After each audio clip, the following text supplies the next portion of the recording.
Hello and welcome to the Home Care Millionaire Podcast, the show where compassion meets prosperity. I am Paul Tembande alongside my beautiful wife Joan here. We're honored to be your hosts. Together, Joan and I have built a home care agency from a little over $12,000 credit card loan. Okay, some people called it a gamble at that time. We've built it into an 8-figure business serving thousands of families over the years. And now we're here to share the lessons, strategies, and the mindset shifts that help us get there so that you can too. We launched this podcast because the home care industry is often misunderstood. Too many people don't see the sacrifices owners and their caregivers make every single day, or the powerful impact agencies have on seniors and their communities. And truthfully, we looked around and realized there were not many podcasts out there shining a light on this industry. So we felt called to create the Home Care Millionaire Podcast. This podcast is designed for the purpose-driven provider. For those of you who feel called to care, but also want to build a thriving, sustainable business. Each week, we're going to share with you real-life stories, proven strategies, and powerful mindset shifts that will help you move from just surviving to thriving. Absolutely. Our tagline says it best. Compassion is your calling, wealth is your reward. And here on the Home Care Millionaire Podcast, we're going to show you how to embrace both. So get ready for inspiration, practical insights, and the encouragement you need to impact lives, build wealth, and create a legacy through your agency. So hit subscribe, folks. Join us on this journey to transform your business, your mindset, and your future. Welcome, folks, to the Home Care Millionaire Podcast. Paul and I are truly honored to welcome a good friend, a fellow home care agency owner, Miss Felicia Clayborn, to the podcast today. We've known Miss Felicia for over several years now. Yep. And she has been serving seniors in her community with unwavering compassion and excellence. What we admire most is the way she leads with her heart, integrity, and a genuine desire to make a difference. We're excited for you to hear her story today and the wisdom that she carries, because I tell you what, doing what we do, it's special people, right? I mean, it does. I believe that strongly because it's not about the money, folks. It's about the heart. And I think this lady is about the heart. So without further ado, let me bring on Felicia, Clayborn on the stage here on our podcast to really visit with us and share with us her wisdom. Felicia, welcome so much. We're so Thank glad you. to have you. Glad to be here. Yeah, well, let me ask you this, Felicia. What were you doing before? I mean, and you can go back as far as you want or choose to. We just want to hear your story. What were you doing before you got involved in the home care industry? And what specifically motivated you to get into this industry? Because again, people have different stories, right? So I'll pass it over to you. Okay, so my background is accounting. So I worked in corporate America. Okay. First of all, CPA firm, Arthur Anderson, way back when. So I'm a little older than you think. I was in, corporate America doing the accounting thing. And then, had my children, decided to step out of that and concentrate on raising them. But I still always had something going on, in terms of side business or whatever the case may be. I've had a tax preparation business. And so as my mom got older, she developed dementia, and I ended up being her caregiver. And I brought her into my home, actually down where I live at the time, and took care of her. And we solicited, help from agencies, and it was not a good experience. And I said, I can do better than this. There you go. That's what, gave me the idea to start, my home care business. I said, number one, I can do better than this, and it was just like communication. That's the word that I drive into everybody. But then the second thing was, I was like, as we get older, we're probably going to need long-term care insurance or something like that to take care of us. And the prices were just astronomical, because we weren't starting out, as young, spring chickens. We were older, but also the industry had changed because of the baby boomers moving through, and Yep. there were so many claims that the insurance companies had to pay. Some of them got totally out of the industry, Yes. And so I was like, you know what? I can take that money and just Yeah. start an agency. And if we still There you have go. it when we're There you go. old, our employees can come take care of us. Go. Why not? That's why I started. Yes. I was like, I can do better than this. I wasn't in corporate America. I had the freedom, to be able to do it in the time. And it was, I often refer to it as my retirement business because I had been in corporate America for a long time, whatever. My husband, he was leaving corporate America also at the same time. So it kind of worked, And then the other things just fell in place. I started looking for different agencies. I didn't want to, start it from, I didn't want to recreate the wheel. I'm like, I don't want to have my own individual company that I go out and I got to, hit the streets, put the boots on the ground and get my name out there and all of that. So I actually was looking at a franchise, and Visiting Angels' name just kept coming up. It just kept coming up. It had a real good reputation, in the area. I lived in Georgia. North Fulton. Okay, at that time. And, so the city is Alpharetta, the county is North Fulton.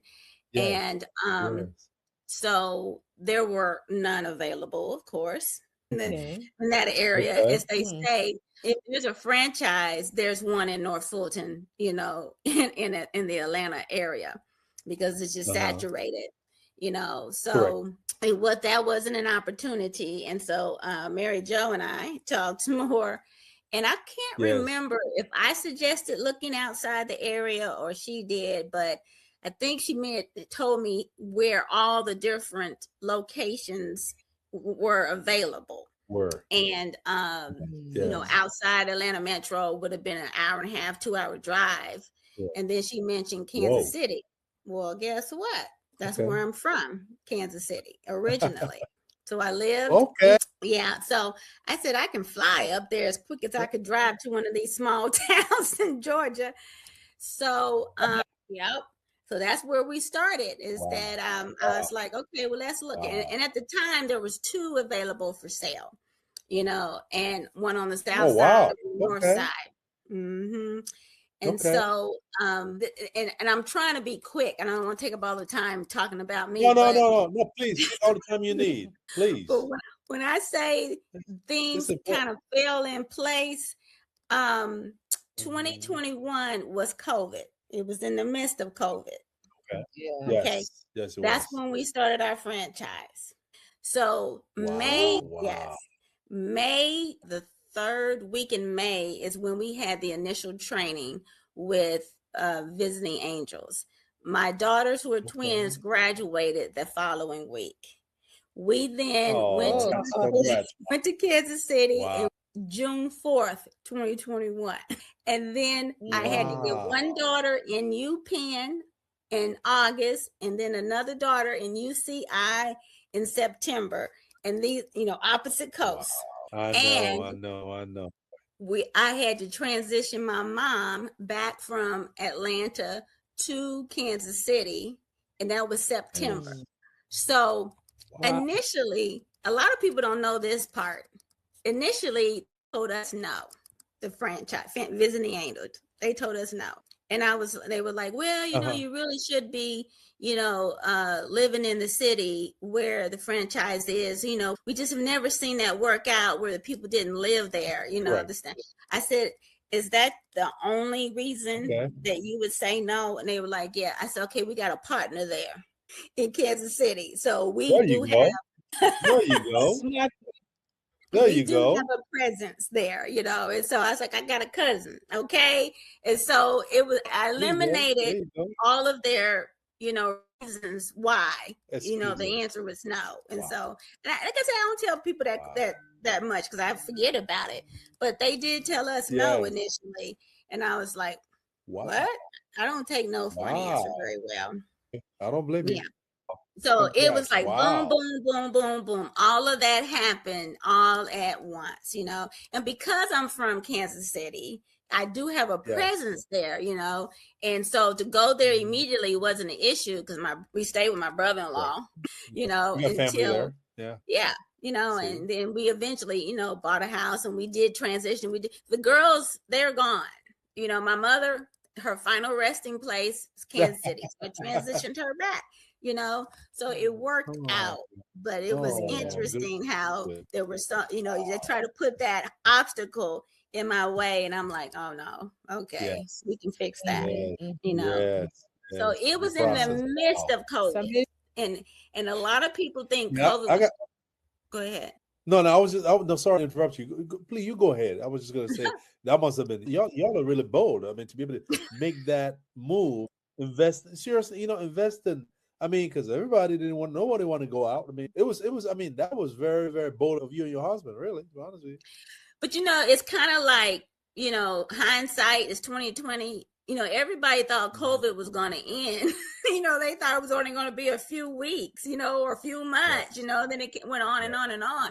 Because it started in 2020. So then when we look back on it and we tell people we started in the midst of COVID, they think 2020. I said, no, it was still going on June 2021, And so everything was Zoom. You got to remember what was happening during that time. Whoa. So we started Zoom. Yes. Our training with Visiting Angels was when we talked to clients, it was Zoom. When we interviewed caregivers, it was Zoom. All of that. We met the owner, he had an office, and that was a whole nother story, and Mary Jo told me a little, but not a lot, and this guy, they're supposed to have a transition, when you buy an existing franchise from another franchisee, they're supposed to help you with the training, to transition, to get everything. Well, this guy said, well, I'll do it for a fee. I said, okay, we're not paying you because we paid Visiting Angels. So we paid him to buy his franchise. Yeah. And he wanted us to pay him an hourly rate to train us. And we just went straight to the vendors. We went to the, scheduling vendor, went to other people that we needed to talk to, to figure it out. And that's what I've said. I said, I'll figure it out. So that was kind of interesting how that didn't work. But we kept swimming. And I said, we'll figure it out. None of the information that we got from him, first of all, was easy to get. And second of all, was accurate. But my background is accounting. Wow. So I only needed a few pieces of information to get what I needed to know. So I'm like, could you give me your last year's tax return? You could figure it out, is what it is. I said, you could tell me who your employees are, I don't even need a payroll run. Just tell me what their rates are, and then can you tell me what clients you have and what their fees are? I mean, it was like pulling teeth, but I got that information. And of course, once we closed, all those numbers were less in terms of the number of clients than what was said. Because you could put anything on paper, right? Yes. And so, so I was like, that's okay. We'll figure it out. And we did. And we kept moving forward. It was, when we look back on it, there was a lot of stories. It was a reality show. I tell people all the time, it's a reality show. Wow. One thing after another. But we learned a lot through the process, and there you go. Yeah, we took some lumps. That interviewing via Zoom is really dicey. It's really dicey. No question. It is. Oh, yeah. I agree. 100%. So, Felicia, that was an interesting journey. Wow. Challenging at best, with all the family things you had to deal with and then business starting out. So, and she's still smiling too. She's smiling all the way. Well, it's kind of history now, and she's doing great, right? So, yeah. But can you just share with our audience today some of the most significant challenges, maybe one or two, that could have really dealt a big blow to your agency, and how you walked around, walked around. Yeah. Them. I would say one of the things, everybody says, okay, caregivers, trying to find good caregivers is always a challenge. And it is, and I tell people that's our number one challenge. But talking to seasoned franchisees like yourself, I don't need to tell you that. But what I would tell you, I think, helped me from a business perspective, and I think it's my accounting background, is that I always made sure it made sense. So financially, okay. So in terms of setting our price, and then looking at what we're paying our caregivers, in addition to all of our overhead and different things we had to pay, I made it make sense every single time. So my husband, an accountant, he's an IT person, and I equate it to like a salesperson. People sell, and they don't think about the back end side of it. But I had that perspective in the beginning, going in. So we were never underwater. We never spent more than what we had, and I think that's a big lesson that people need to take when they start, because they want this client, they want that client, they want to do this, and they don't have caregivers, so they're going to pay the caregiver more to go, and they're going to pay this one. At the end of it all, if you're not making money, what point is the business? Yeah. So I tell my husband, we're not a nonprofit, but I have a nonprofit. No, you're not a government either. You're right about that. No, you're right. I mean, Felicia, you're right about. I mean, this is a business. We're gonna say like Vince Lombardi used to say to the players in the NFL, "This is a football, guys." This. I mean, sometimes you gotta get. It is a business. So no. I mean, hey, listen. We tell people in the office all the time, that you can be nice and also be about your business too, because sometimes they figure you're a nice person, so if they don't perform, it's okay. Come on, come payday. You don't show. I don't. Smile ain't gonna get you. Your rent. It will not. Exactly. Right? I mean, you got to pay your bills regardless of how you cut it. So you're so right, and I like that perspective about because you got to know your numbers. Is what I'm getting out of this. You got to know your numbers. Gotta know your numbers. I mean, Yep. So and that's the perspective I come from with all of this. It's like even right now we got my schedulers are giving some our caregivers overtime. I'm like, wait a minute. Those numbers don't work. Okay. So we gotta roll that back. And if it depends on what client it is that we will allow overtime. If it's a 24/7 client that can't be left alone, then you do what you can to make that work. But if it's this, client is like what, 1 day a week or something like that, and the margins are you don't sacrifice that, So, and I would tell people that from the beginning, based on our model and how it works. I mean, if we have a client and we send a caregiver out, we need to make sure it works. But if we don't have a client, we're not sending out a caregiver. Okay, so therefore we have not lost those wages. Exactly. So that's one of the big things that I try to tell people, because they think volume, and I'm like, you got to make sure that you're covered. Yes. And then the second thing is know your market. Know your market, because they're not all created equal.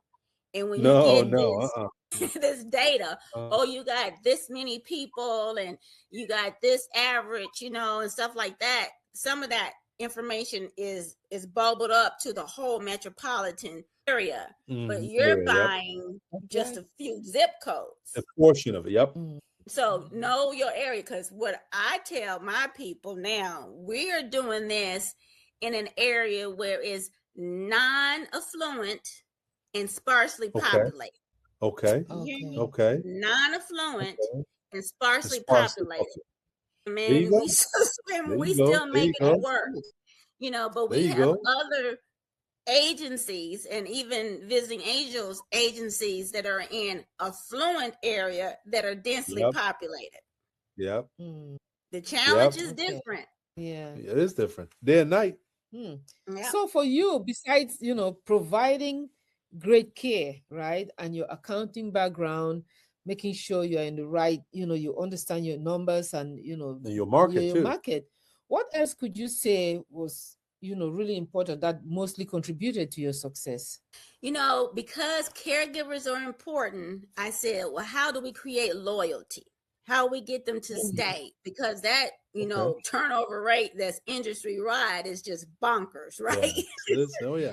It So is. the first thing I did is I had quarterly staff meetings. I wanted people to come in out the field so you didn't feel like you were by yourself, so you get to meet your coworkers, and some of them even Yes. had the same client. And Okay. so they were able to meet, oh, so you're Sue. Oh Okay, wow. you do the Okay. night shift. Oh, you do, and they start comparing notes and talking to each Yes. other, start exchanging Yes. numbers and Yes. things like that. Yes. So Yes. they really like that. They look forward to it. It's quarterly staff. I'm not, they're like, where's the quarterly staff meeting? I'm like, oh man, but you got to keep I it up. know. That's one of the Yes. That's things true. to Yes. You create started it. loyalty, I'm like trying to Okay. give them something different than they can get someplace else. Cause I tell them all the time, I said, we probably don't pay the most because again, we're Correct. in non-affluent, sparsely populated area. Sparsely populated. Yep. Yep. You go Yep. someplace else over where Yep. it's affluent and densely, you That's can right. get paid a whole lot more money. I said, but Correct. I Correct. allow you to tell us the hours you want to work. Don't force you to That's right. work any schedules you don't want to work. Allow you to Yeah.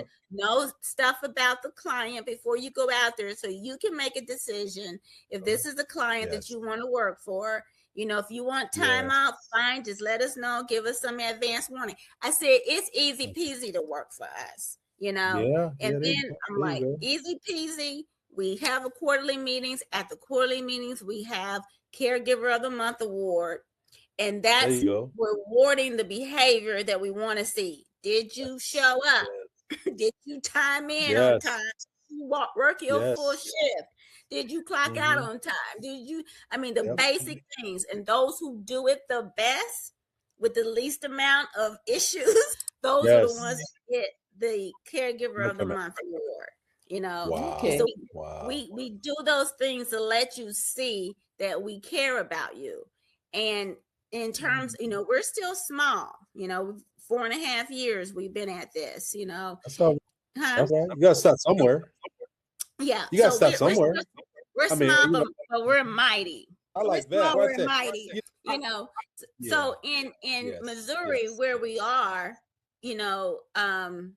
the citizens voted to have Yes. sick time Yes. required for all Okay. employers, no Yeah. matter the Yeah. size. And I agree with that. That's And right. I'm like, Yeah. they should get sick time. Well, you know what? The governor came in and with a stroke of a pen repealed it. I let my caregivers know I don't agree with that. I think it's wrong, and you're going to still get sick pay. Creating loyalty. Wow. Wow. Creating loyalty. That's amazing. So, I salute you and your husband for that. I mean, seriously, that because see what I'm I'm saying. I like, don't mean to cut you off. it's real. It's what happens. I shared with them Yeah. about the repeal of time and a half for overtime. Yeah. I said right now, caregiver agencies are not required to do that under the federal law, and it was enacted under Obama. And I said, Correct. I'm still going to pay you time and a half for over 40 Wow. hours, Wow. and so we'll see what kind of hit that takes. But our turnover rate is not 70% like it is, is in good. the industry, it's Yes. much lower than that. So those are some of the things that outside the box, that I've been, try to create loyalty and therefore have caregivers that want to stay with us and work with us. Wow. I would just say, you just bottom line, you to put in one word, you just loving on your people. Yes, and then they sacrifice for you. When that I do bring that from corporate America, I used to, Exactly. fight for my employees, and they knew I was fighting for them, so they would turn around and fight for me. That's right. That's what it's all about. That's what it's all about. Like what they Mhm. say, people don't care how much you know until they know how much you care.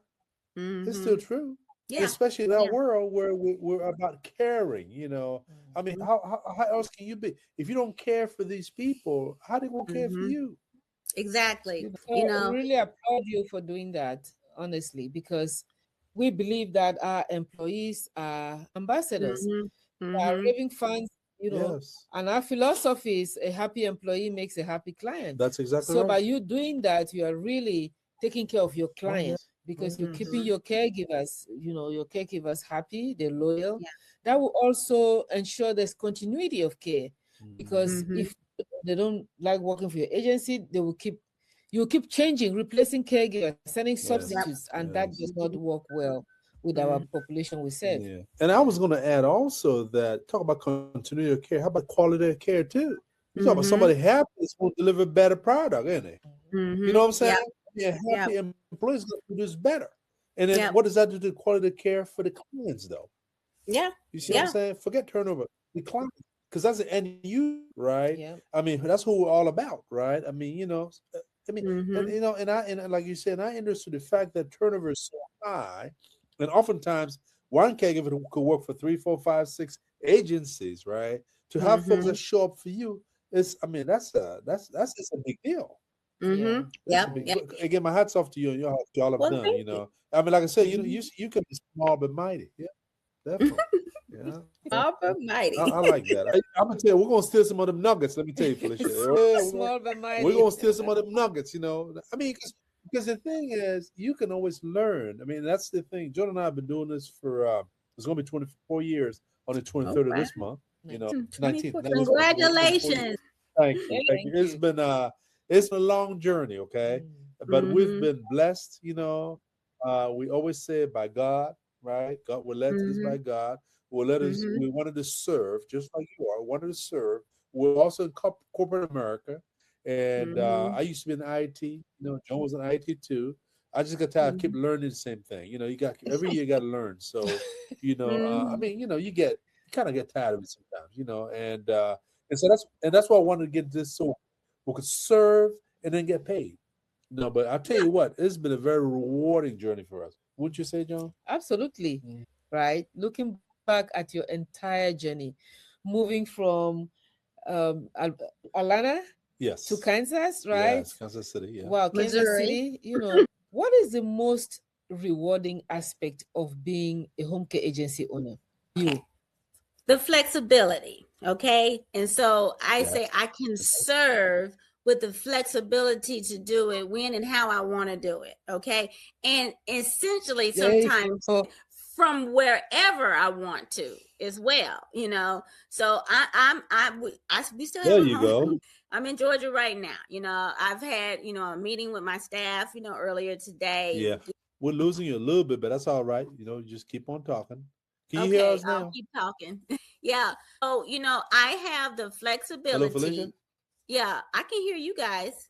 I think you were frozen at I some think point. okay, But you you okay. frozen. We Yeah. couldn't hear Yeah, you. you were saying so Okay. they're gonna cut that part out, Mm. we're gonna see if you can Can cut it you hear out. me now? Yeah, but you were saying that you can serve from wherever you are. Yeah, we can hear Yes. you now. Yes, we can hear you now. Mhm. You were saying, could you mind going back over that? You were saying you could serve from where you can run your business from wherever you are, right? I think Mhm. that's where we lost you. Yeah.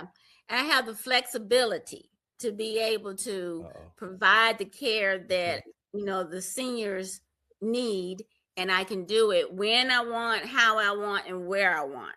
There you And so that helps, and I'm able go. to then determine kind of the other features or other things that I might want to include, that I want to give to Yeah. the seniors. So we like got a whole list of Yes. to-dos that we want to do out there. And so Yes. as I get the operations, working like a well-oiled machine where I don't have to be so Yes. involved, that's exactly what I'm going to do, to go out there and do that. But I feel like I'm giving back, to the community. I feel like I'm Uh-huh. helping seniors in a way that their family members need it. And some of our clients don't have any family, and it's sad, but they don't. But we're still able to Yeah. provide them with a Yes. valuable Yes. service. And our caregivers run the gamut in terms of there's some that the family member call them their house manager, because they're helping with every single thing. They go to the doctor's appointments, they're interpreting stuff for the people to ones that there's just companionship. They just need somebody there with them because they're by themselves. So it's like we're able to service people at various levels of where they need. We meet them where they are, and so I really like that part of being able to be in this particular type of business and have the flexibility to do it, Wonderful. Wow. Thank you so much. I know we could talk. We'll have you over with your husband at some point, if you don't mind.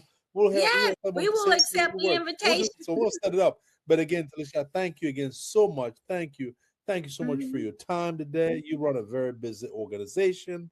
And for you to take the time to impart with us and our audience the wisdom, your story, your journey is an inspiration. I mean, it's and I think we'll draw so many lessons from this, so many lessons. And that's why I wanted to showcase you here today, Felicia, for what you've done. And thank you so much. Thank you. So I can give you lessons. You haven't been in it 20 years longer than me. There's lessons. Hey, listen, we're learning every day. We listen every day. Listen, we do our business in Kansas City. We did it in Maryland. So, you know what I'm saying? I mean, and you know the stories everywhere. So thank you so much. We appreciate it. Thank you so much for joining us today on the Home Care Millionaire Podcast. We hope you found inspiration, encouragement, and practical tools you can apply right away in your own journey. Our mission is simple, folks: to shine a light on the incredible impact that home care owners and their caregivers make every single day, and to give you the mindset, strategies, and faith-filled wisdom to build both purpose and prosperity. Because here is what we believe: compassion is your calling, wealth is your reward. If this episode spoke to you, we'd love for you to subscribe so you never miss an episode. And if you like more resources or have questions for Paul and I, just head over to askjoanandpaul.com. We'll be honored to connect with you there. Until next time, folks, remember, you have what it takes to build wealth, create freedom, and leave a legacy through your agency. We're here cheering you on every step of the way. Bye for now.